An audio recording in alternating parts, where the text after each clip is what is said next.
With your help, we can continue to fight for freedom, reach new audiences, and bring important information to the public free of charge. This is not possible without your generosity. Join our quest for the truth and our freedom and donate today. Simply go to tntradio.live.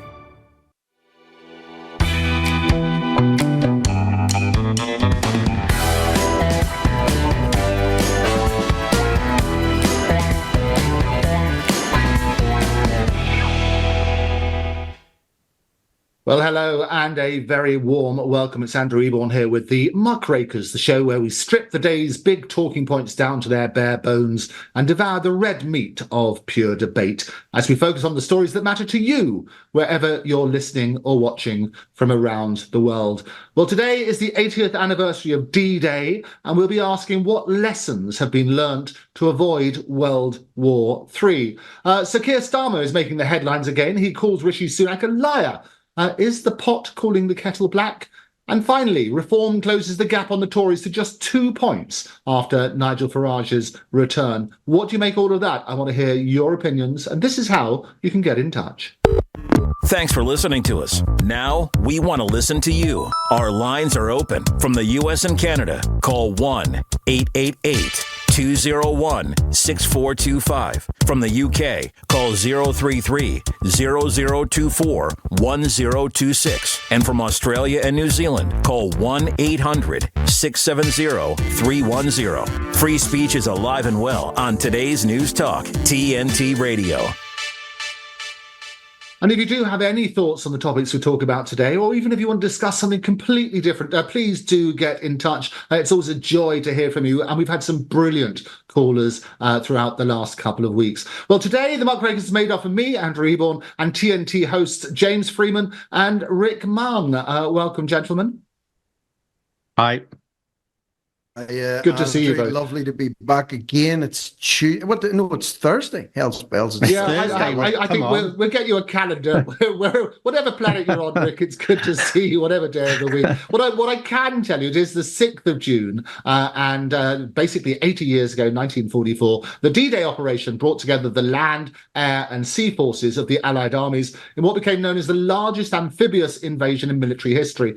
This was an operation to defeat Nazi-occupied France. But what lessons have we learned? And I always say, James and Rick, I say history repeats itself. And the point that I make is that's because we don't learn the lessons from history.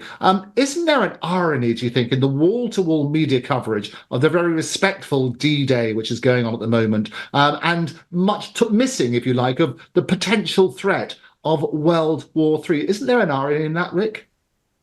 Yeah, there's an awful lot of irony and madness in and around D-Day. And what I mean by that is, some of the questions we're going to be looking at today is, have we learned anything in the past? History does repeat itself. If not, it certainly rhymes at the very, very least. Did we learn anything from the end of the Second World War? Was that a cessation of mass killings and invasions of other countries? No, absolutely not. Look at all the wars that have happened since then that Britain have had a hand in, by the way, along with America and along with NATO, that sprang up and has continued to expand aggressively, in the face of reducing Russian powers. They said they would never do that. You look at the Cold War that happened. You look at the Cuban Missile Crisis. You look at so many things that have happened. So the question is, have we learned anything? I say, no, we haven't. Hijacked, I believe. D-Day is being hijacked at the minute too, guys. This is very important. Hijacked by opportunistic politicians. Now, Starmer and Sunak are pitching to the retired veterans, giving them concessions for their bus passes and, playing to the field today because it just so happens to be the 6th of June. So I believe it's a very solemn day. It should be remembered solemnly. And it's farcical too when we have paratroopers dropped into France over French skies and landing on the places in Normandy where the original parachutists would have landed, and they have to go up and show their papers, their passport and identification to French authorities. It's not good enough that they fell out of English planes, but they're now having to identify themselves while people flood across our borders unchecked. So there's a lot of hypocrisy in this too, and a lot of hijacking going on, Andrew. Yeah, I had a fascinating discussion on the Muckrakers yesterday with George Zamelli and also Dirk Pullman, all about World War III, and that the Daily Mail was sort of recognising that we are on the verge of this, and there's a real risk. We've got NATO's drawing up plans to send American troops to the front line of Europe in the event of an all-out conflict with Russia.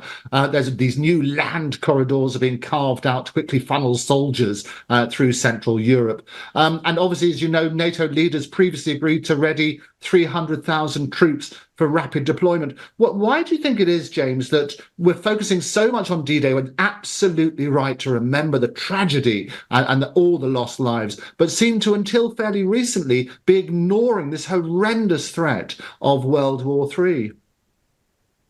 Yeah, it is a horrendous threat, isn't it? I mean, I've got some stats here, 75 million people worldwide were killed in World War II, 400,000 in this country. Of course, the mantra since then has been, lest we forget. I think the reason we're not talking about it in the media is because, look, the powers that be, whoever they are, we don't know who they are, the globalists, the Americans, whoever, probably the weapons manufacturers, because globally, military expenditure is 2.24 trillion in 2022, and the 100 largest arms firms turned over 600 billion that same year. I think the decision to go to war with Russia was made a long time ago, probably about 20 years ago, and we're committed now, and the politicians are ignoring it, and so is the media, because they do not want the public to get wind of what is going on, because I think we would see millions marching. I think the public, to be honest with you, has got its head in the sand at the moment, because there are warning signs in the press. There are the little hints that maybe it's going to happen, but I don't think the public are taking it seriously. And I think, all of this is by design. They do not want to wake the public up to what's going on, because we'll see millions marching. I mean, we saw 1 million people march in London against the Iraq war. So, yes, I think this is all by design, all of this, the fact that we're not talking about it, because we are going to war. I think that's what I think. Well, and you make an interesting point about the statistics, and there are varying figures. Statista, they estimate that actually the range of casualties was between about 70 million and 85 million worldwide. And the biggest casualty of all, the biggest tally, if you like, was the Soviet Union. They had the highest number of fatalities of any single nation, and that was estimated between 22 and 27 million. Every single death is obviously tragic. And people, it's strange because in the media, we're sort of turning around and saying, look, if you say things against the war with Gaza, it's anti-Semitic and so on and so forth. And the reality, we're not pro any side necessarily. We're more pro peace, aren't we, Rick? Yeah, well, at least we should. Well, we are. At least I can't speak for you guys, and from what I've heard, you are. But to me, that's the first casualty in all of these recent conflicts. When you look at the Ukraine business, for example, that kicked off in February of 2022, the first casualty there was diplomacy. Boris Johnson was sent and as an eminent to scupper any potential peace negotiations with Zelensky at the time, and look at the amount of men that have been killed over there since. When you take the total casualties, the displacements, the amount of damage that's been done in that short time over there, it runs into the hundreds of thousands, if not pushing up towards 1 million. You talk about the Iraq war, that was, effectively that invasion happened off the back of lies, and at least 1 million Iraqi people were killed as a result of that, plus other service people as well. There's 1 million. Look at the Rwandan genocide that happened in 1994 in the space of a month. 800,000 people were killed there. When you add up, Andrew, all these bits and pieces from here and there, 1 million here, 1 million there, and you look at these big figures from the Second World War of 75 odd million, we're not far away from it in the amount of global deaths that we've inflicted upon each other in the last 10 to 20 years.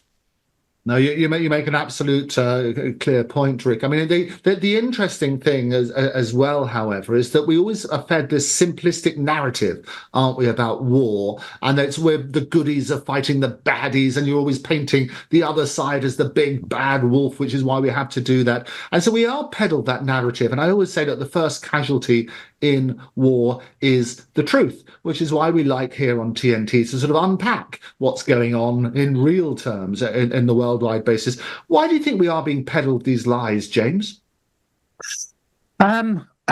I think the reason we're going to war is because basically the West, particularly America, their economy is broke. And it's a ticking time bomb at the moment. You look at the amount of debt, I think it's about 33 trillion, and that's the debt that is actually officially on the books. There's loads of off-book debt, with a lot of the banks. Many of the banks are actually underwater, particularly the regional banks in America.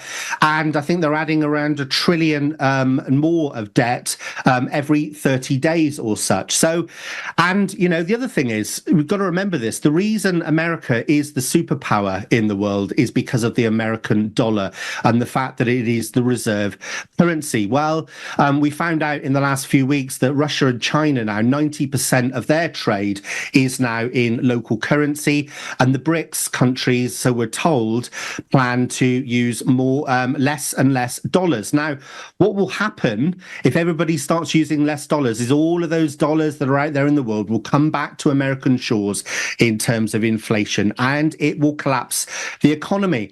And I think that is the reason we're going to war, because if you look back at history, this is a driver for war. When economies are broken, the way to fix them is to go to war.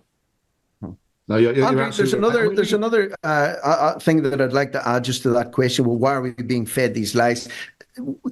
We need national buy-in if a country is to go to war. If the country is wholly against going to war, it's going to be very, very hard to support that war effort and get people, for example, conscription, talking about that, or people signing up to fight the Russians because they believe the country is imminently about to be invaded. That is absolutely not the case. So they need to launch a PR exercise like there's never been any other if they do go into a hot war. Think about what happened during the scamdemic. Think about the PR blitz that happened there to get the public to buy into that. Because if the public as a whole had have said, well, we're not going to mask and we're not going to stay at home and we're not going to keep our kids away from school, this thing would have fizzled out in short fashion. But of course, we had that PR blitz, we had the psychological warfare, and the nation as a whole did buy into it. They need the same thing. They need national buy-in for this to be a viable operation going forward in the long term. And of course, they're doing that through the mainstream media. Yeah, and I often make the point that the biggest human emotion is fear. And it was Edward Bernays, the father of PR, says that if you want to sell anything to anybody, the best way is through fear. So we hear those scary statistics.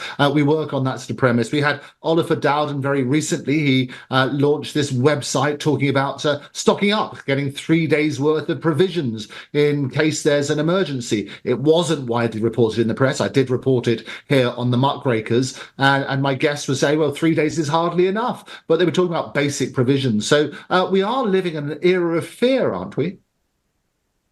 Yes, we are. James? And I'll just add to Rick's point there. I think, Rick, you're absolutely right. I think if they tried to conscript people at the moment, there would be mayhem in the country, because I think young people don't have the patriotism of previous generations. And I think the older generations actually have got an absolute disdain for our establishment and the ruling class in this country at the moment.